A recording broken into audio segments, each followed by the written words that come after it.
So, as we promised you, family, we're talking to Trina Murphy today, who is the aunt of Nelson County teen Alexis Murphy, who disappeared some years ago. Um, you know, Trina, I think you would do it justice by kind of introducing or reintroducing your niece to the listening audience. So, I want to thank you for joining us on the show today. Realize that this is such a very difficult topic, and respect any boundaries that you have for us in this conversation. So, welcome to the show. Thank you so much, Max. I really appreciate you guys having me back on. Absolutely. Just to kind of recap, the last 7 years, my niece Alexis was abducted and presumed murdered August 3rd, 2013.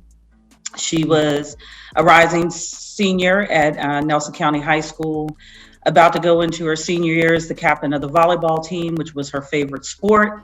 Had an appointment to get her hair done the following Wednesday and was headed to Lynchburg to buy hair extensions to get her hair done for her senior pictures, and ultimately never made it there. And just within the last month, we have been able to find her remains. Right. So, yeah, as you mentioned last time you were on this show, the individual responsible for her murder had been convicted of 2 life sentences. The family was, I remember you distinctively talking about closure, hoping to have it one day, and that day came. Yes. And so I'm wondering, can you talk to us about whether or not that closure, finding her remains, measured up to what you thought that would be like when she was returned home? Yeah, so I've said this often, that there really is no process for the missing. In death, there's a process. You go through the stages of grief that we're all familiar with, unfortunately, but there's no stages for the missing portion. When someone is missing, you kind of wax and wane between hope and despair. And 7 years is a long time to do that. I keep trying to find a different word than closure. Haven't quite come up with one yet, but the truth is there will never be closure, because this has fundamentally changed who we are as people. It's changed our community. So I don't know that closure is the right word, but and how I feel, how I felt, I think that the thing that I felt the most was relief, that we no longer had to wonder. Right. I think that was the biggest emotion, was relief. And how are her parents and all of her siblings? I mean, they're doing the best that they can. This was, none of us really know what to do with this right now, because it was so long not knowing. We've just kind of lived in this pendulum for a very long time, and we're just trying to figure out, where we are now and how this feels and what we need to do to move forward. But it's still very new, so I think we're all kind of in different phases at this point. Again, just being respectful of how far you're willing to go in this conversation. Her Alexis remains were found on a field, I understand, in Nelson County. Were you or the family familiar with that area at all? Someplace that you drove past or anything like that? Yeah. And just so you know, like I'm always willing to go into it as deep as I need to be impactful, because that's always what I've tried to use my voice to do. I cannot go into particulars about the case or, like specifics about where she was found and all of that. I am familiar with where it was. I mean, that information has kind of been given to the public. I've driven by it for the past 7 years. Sorry, my dog only wants to bark when I get on the phone. But it's, Yeah, not by that particular, but by the entrance to it. You can't Mm-hmm. you can't go to Nelson County without driving by it. Mm-hmm. All So right. So she's always been right there the whole time. mm-hmm. Okay. Maybe just transitioning away from that a little bit, then let's just maybe we can talk about, because there loss of any kind for any individual, especially in such horrific circumstances as what your family is dealing with, is Mhm. traumatic, and it's enough to, send people down a very deep, dark path. And so, Absolutely. how has your family worked to really remain together and as a family, and maybe just try to live beyond the pain of this loss? Yeah. I mean, it's definitely, impacted some family relationships. It's because, Mhm. again, you're always living in a state of angst, really, kind of waiting for Right. that other shoe to drop. So some people deal with that better than others, and Hmm. but I think it has definitely, had some positive and some negative impacts on different members of the family. It just depends on how you choose to do that. And I'm also a firm believer that we don't get to tell people how to grieve. Um, Hmm. so I've just tried to give space and take space for, Hmm. how I need to manage it, and What's the be supportive of I'm sorry. those who wish to have my support. Right. What's the positive that comes out of a circumstance like this? Well, I can only speak for me. So I Right. will. I think the positive for me is in a lot of ways, I really found myself through this experience. Hmm. That adage that you don't know how strong you can be until strong is all that you have left. Hmm. Um, I think that I'm, definitely an altered person, but this has shown me some things about myself for sure, that um, I am stronger than I thought I was, and that I have to be, I have to remain positive, because I have to use this platform and this tragedy to try to make some type of positive difference in the lives of other people, because otherwise it's all for nothing. Hmm. Um, I hate to frame this next question wrong, because I It's certainly okay. don't want to project anything on your family. But when you think about all of us walking this earth with a Mhm. purpose, right? Mhm. Placed here for a reason, and then you have a 17-year-old innocent child that was stripped from her life, her family in such a horrible way. Do you think about why your niece, what the Oh, role she was to play here on this earth? absolutely. Like, that Mm-hmm. question is has been paramount in my mind for, and I'm sure Mm-hmm. her mom and dad as well. Like, why her? Someone Right. with such a bright future, and never really got to see anything of the world Mm-hmm. or experience, a lot of things. Mm-hmm. And I'll probably get into some trouble for this one, but we're in the African American community, we're taught from a very young age not to question God. Um, Mm-hmm. and okay, but I get it. But there's no way for you to go through something like this and not question why it Absolutely. happened to you. Absolutely. So that, I'm not even entertaining that. But absolutely, I've been really angry, that it was her. Mm-hmm. It could have been anybody. It could have, but that's part of the grieving process. Like, I did that with when my Mm-hmm. father passed away. I lost my father Mm-hmm. when he was 59 years old, and he was an amazing dad and an amazing husband and an amazing person. And it's like, Mm-hmm. I'm like, okay, well, why didn't some dad that doesn't take care of his kids die at 59? You know what I mean? Like, that's just human Mm-hmm. nature to me. So Um, then what's the best answer you came up with? Or you haven't even gotten that far as yet to the why, as I to the don't, why? I don't know that we will ever know. Yeah. I clearly this was something that happened to us. I don't know why it happened to us, but again, I go back to what do we do with it now? Because you can't change it. So we can, it's interesting that you asked that question, because I was having a conversation with two really good friends of mine about 2 weeks ago. And we were talking about different things that had happened in the 7 years and her case. And one of my friends was like, I would have folded by now. And many people would have. And but I asked her, I said, what is that? Like, what does I would have folded mean? Like, what am I supposed to do? Like, do I stop going to work? Do I stop, pursuing my interests? Like, what does I don't have a reference for folding. And she said, well, I just think mentally I would have shut down. Like, I wouldn't be able to function.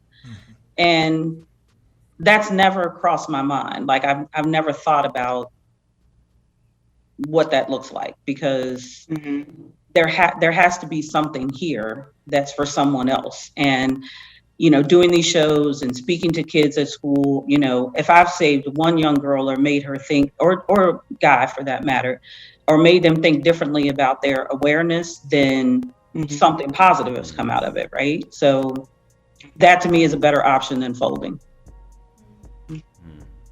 And it would be very easy for me to go in a room and just never come out. Yeah, absolutely. And do you, some as a spiritual person myself, I guess my next natural question is that something you innately feel like you had? You had enough in you to not fold, or did you have to lean on your faith or something else in order to keep from to resist that feeling? Yeah, I consider myself much more of a spiritual person than I do a religious person. I was born and raised in church, as most of us were. My faith is extremely strong. I just, I have leaned on my faith. I have leaned on the genuine people in my life. It's like I have had meltdowns that I didn't think I was going to come back from, because, of course, we're discussing Alexis now, but real life still goes on. People in your family still get sick, and you still have, worries, and people still die. Like, the world still happens. And so you're dealing with this on top of life. So it can get a little overwhelming for sure. Amen. But I try to practice self-care. I try to keep myself grounded, and just know that. Ever have any therapy? Oh, absolutely. Absolutely. And I'm happy to speak to that, because again, I think it's becoming more and more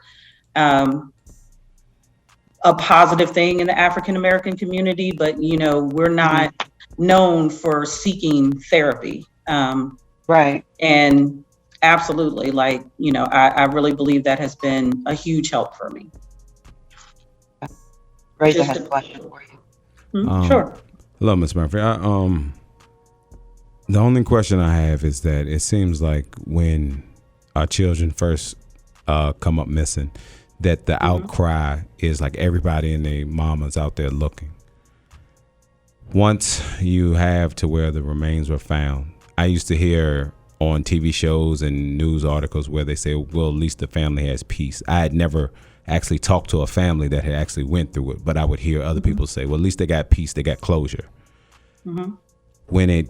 Is that a real thing? No. I wouldn't think so. So I think people tell themselves that because it sounds good and it makes people feel better about the situation. And again, that's human nature. I expect people to do that, but I don't have any peace about this. Like, her life was still taken way too soon. She died, I'm sure scared and alone with some monster. And no, I don't find any Which peace. is enough to torture anybody. Absolutely. Just I find the mere no peace. thought. Yeah. And that will be with me for the rest of my life. That doesn't go away. There's no closure to that, so. Thank you for the insight. What do you or the family, potentially even her parents, think about what you could have done different for this not to have occurred? No, I'm a firm believer, and this is, it's kind of terrifying when you think about it, but it's the truth. If somebody really wants to do harm to you, if they really want to do harm to you, if they're really set on that, there's really not much you can do to avoid it. Mhm. And, especially at 17, that's why predators typically prey on children, because children are going to panic, and they're going to, somebody that doesn't have life experience is going to panic, and they're going to do whatever they tell you to do because they think if they do that, they're going to live. And that's the fear. Attack someone older, and chances are you're going to get some, we're going to fight back. Like, you're going to have to kill me right there. I'm not going to let you take me to some remote place and kill me. If you're going to kill me, you're going to kill me right here. And it's a difficult conversation to have with your little girl, your little niece, so that they are prepared. Yeah, but I definitely have changed my conversations, with my grandkids, with my other nieces, with just young girls that I encounter, period, is, I never thought to talk to my 17-year-old prior to this. Abduction was something that happened to little kids, right? Because that's pretty much all you hear. The Amber Alerts are little kids. It never dawned on me to have a conversation about abduction with my 17-year-old, niece. That just wasn't, kind of like, and she was tall and athletic, and for the love of Jesus, she lived in Nelson County. Like, you blink and you miss it. It's just not a place where they didn't even know how to fill out the paperwork for a missing person in Nelson County, because it's never happened. So I don't know how you combat that, Right. But I definitely have different conversations now. Of course. Do you, without giving too much platform to the individual responsible for this, but do you, another one of those things that we talk about in the Black community, Black church and what have you, is that, to get by, have to forget.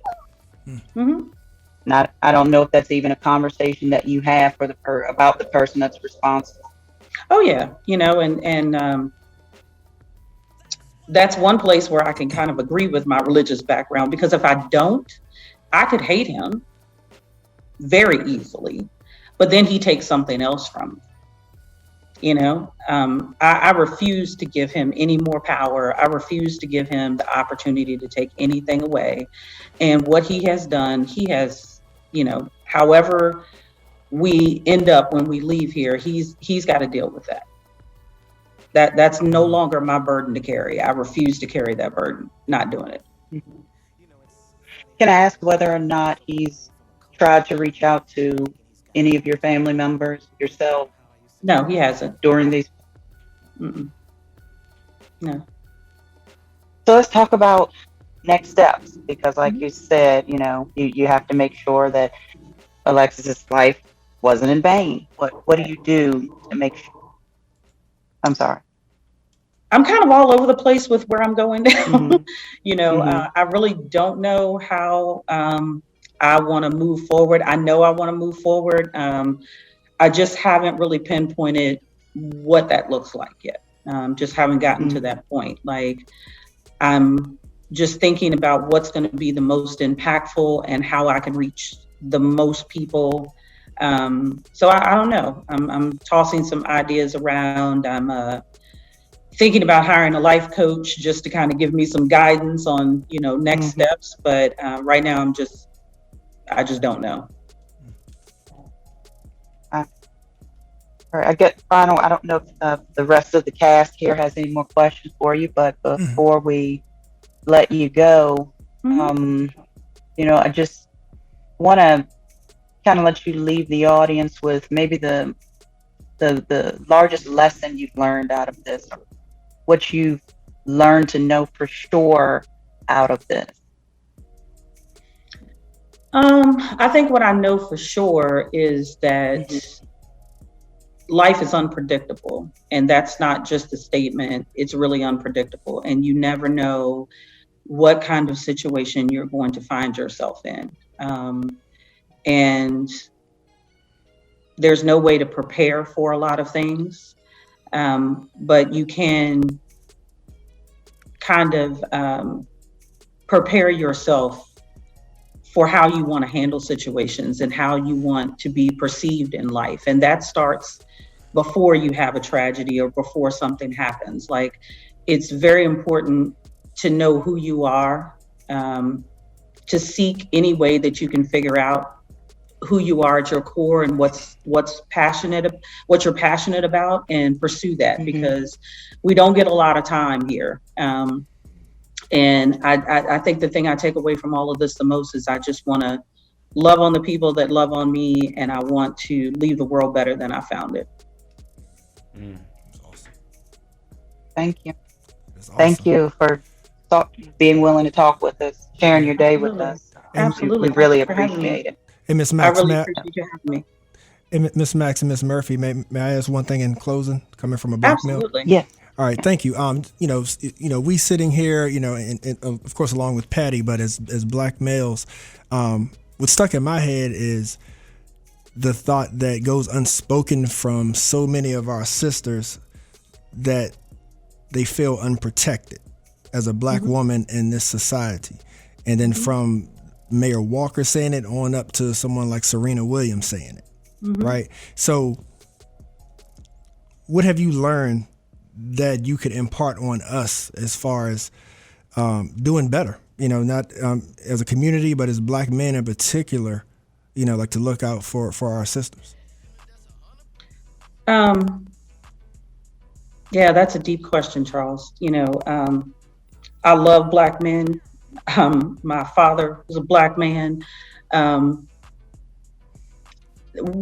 just feel like if we could just, as a people, stop being in competition with each other and really come together, whether it's male, female, regardless. But we've got to get back to a village. When I was growing up, it was a village. Like, if you did something wrong in the street, your neighbor beat your behind, sent you home, and you got it again.